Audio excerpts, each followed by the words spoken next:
Hello! Welcome back sa ating YouTube channel. This is Gabby's Vlog. Ang ating latest vlog ay tungkol sa pagdirimayon ng mga nanays all. But subscribe na to our YouTube channel. Gusto mo mag-likes, shares, comments, at views na abutin ng 500.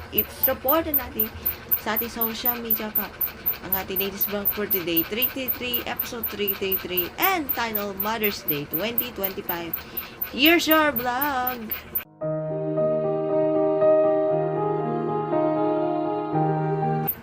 Okay, ano mangyari na yung Mother's Day for today's video? Watch this!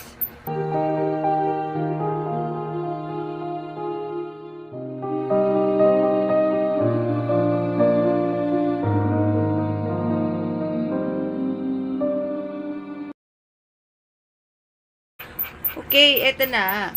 Today is May 11, 2025. Happy Mother's Day. Ano mo ba? Ang Mother's Day ay yearly is every second Sunday of May. Kasi, second Sunday of May, every year, bago mag-election or after election. Kasi noong 1995, pagkatapos ng election, ayan, after na election, kasi 1995 yan, May, ano to? Para di maintindihan to. May 14, 1995 ang Mother's Day noong 1995 after ng election sa Pilipinas. Kasi May 7, 1995 ang ang first Sunday, tapos May 14, 1995.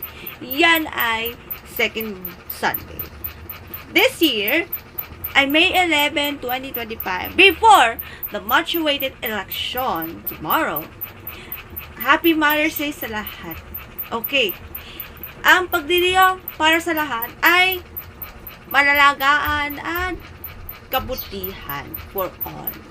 And to all the mothers, nanay, moms, and all. At ating mothers ko. Mothers ko. Hoy, di pa ako mother. Hoy, bata pa ako. 29 pa. Mata-30 na ako sa December. To. Happy Mother's Day to my mama, Army. Hey, Happy Mother's Day!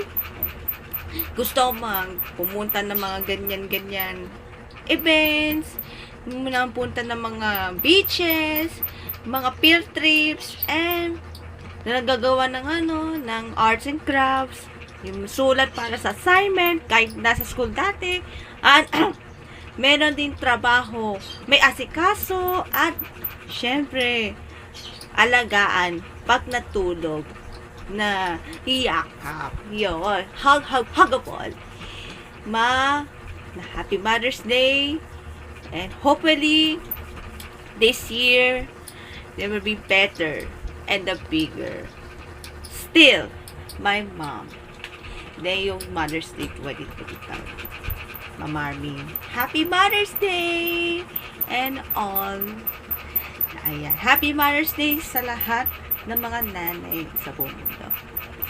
Yan po for our latest vlog. See you next time. Bye! God bless!